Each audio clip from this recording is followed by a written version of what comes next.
Bonjour, dans cette vidéo, on va voir le discours direct et le discours indirect.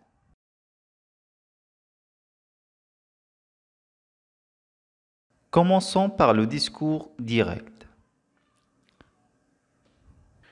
Le discours direct est le fait de rapporter directement les paroles d'une personne sans les modifier. Prenons l'exemple suivant. Il dit « Je suis malade ». Dans cet exemple, on remarque qu'il y a des guillemets, les deux points et un verbe de parole, c'est le verbe dire.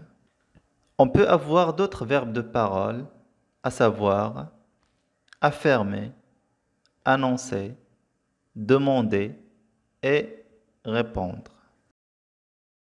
Donc, quand on rapporte directement les paroles d'une personne, il n'y a aucun changement grammatical et les pronoms et les temps de verbe ne changent pas. Passons au discours indirect. Le discours indirect, c'est lorsqu'on rapporte indirectement les paroles d'une personne. Alors, comment transformer une phrase du discours direct au discours indirect? Ou bien, comment passer du discours direct au discours indirect? Regardons l'exemple suivant. Au discours direct, il dit « Je suis malade ». Au discours indirect, cela donne « Ali m'a dit qu'il était malade ». Alors, quelle remarque faites-vous? Donc, on remarque la disparition des deux points, les guillemets, et on voit l'apparition d'une subordonnée complétive introduite par « que ». Mais pourquoi on a utilisé le mot de liaison « que ». Donc, tout simplement, là, on a rapporté une phrase déclarative qui est « Je suis malade ». Passons à un autre exemple. Ali demande « As-tu fini ton travail ?» Au discours indirect, Ali demande s'il a fini son travail. Dans cet exemple, on a fait la même chose. Donc, on a supprimé les deux points et les guillemets. Mais on voit l'apparition d'une subordonnée complétive interrogative, introduite par « si ». Alors, quand on rapporte une interrogation totale, c'est une question à laquelle on répond par « oui » ou « non ». Donc, au discours indirect, on utilise « si ».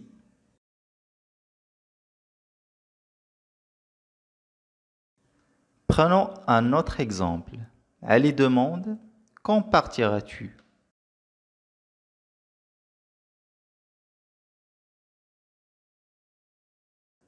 Au discours indirect, cela donne « Ali demande quand il partira ». Dans cet exemple, nous avons une interrogation partielle. C'est une question introduite par un mot interrogatif qui est « quand ». Donc ce mot interrogatif reste le même. Toujours avec la phrase interrogative, Ali demande « Qu'est-ce que tu vas faire ?» Au style indirect, Ali demande ce qu'il va faire. Donc, qu'est-ce que devient ce que. Maintenant, on va voir un autre type de phrase. Regardons l'exemple suivant. Ali lui ordonne « Ferme la porte ». Au discours indirect, cette phrase devient « Ali lui ordonne de fermer la porte ».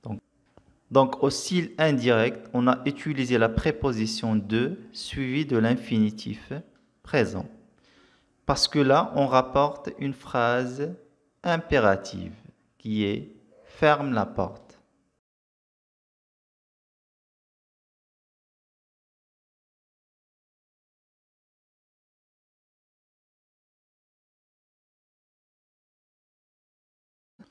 Donc, on résume, si on rapporte une phrase déclarative, on utilise la conjonction de subordination « que », c'est-à-dire qu'on obtient une complétive conjonctive.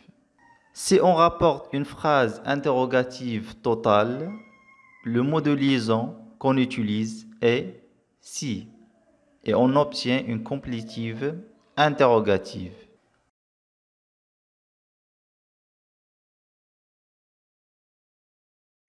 Si on rapporte une phrase impérative, on utilise la préposition de suivie de l'infinitif et on obtient une complétive infinitive.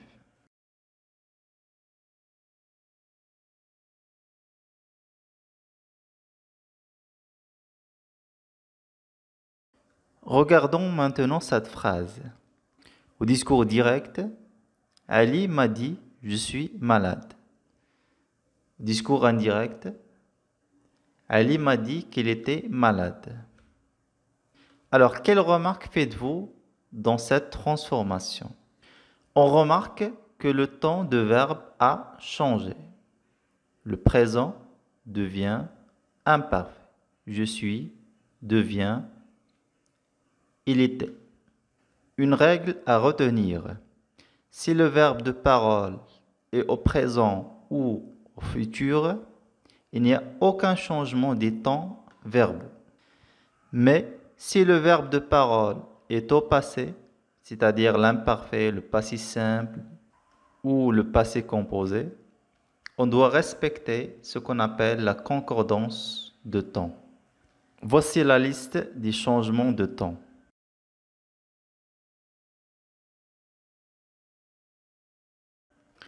Le présent devient imparfait, le passé simple devient plus que parfait, le passé composé aussi il devient plus que parfait, le futur simple devient conditionnel présent et enfin le futur antérieur devient conditionnel passé.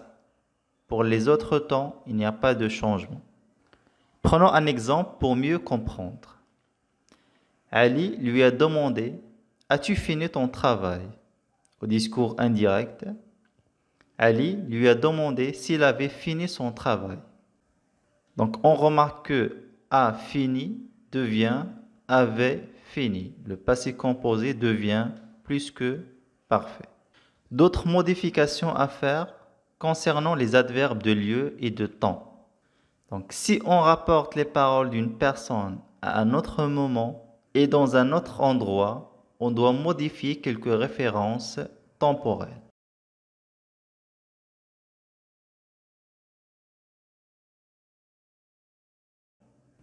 Voici quelques expressions temporelles. Hier devient la veille, demain le lendemain, aujourd'hui ce jour-là, après-demain le surlendemain.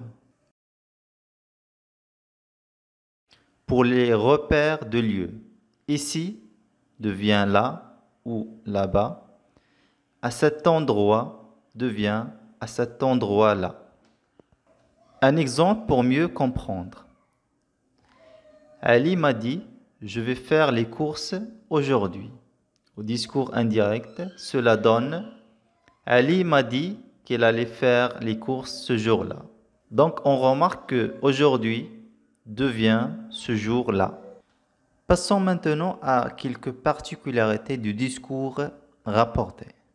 Prenons l'exemple suivant. Au discours direct, le professeur nous a dit l'eau bout à 100 degrés. Au discours indirect, nous avons le professeur nous a dit que l'eau bout à 100 degrés. On remarque que dans cette transformation, que le temps de verbe n'a pas changé. Le présent reste présent. Donc, selon le sens de la phrase, il arrive qu'on n'applique pas les règles mécaniques de la concordance de temps, car le présent ici exprime une vérité générale. Passons à un autre exemple. Je questionne Ali, quand partiras-tu? Au discours indirect, je questionne Ali pour savoir quand il partira. Dans cet exemple, on a ajouté pour savoir. Donc, pour des verbes qui n'admettent pas de complétive, il faut ajouter un second verbe qui, lui, admet une complétive, à savoir interroger, continuer, poursuivre et questionner. Il nous reste un dernier exemple. Au discours direct, Ali expliqua au garagiste: ma voiture démarre mal depuis hier. Sera-t-elle prête pour demain? Discours indirect, on a Ali expliqua au garagiste que sa voiture démarrait mal depuis la veille.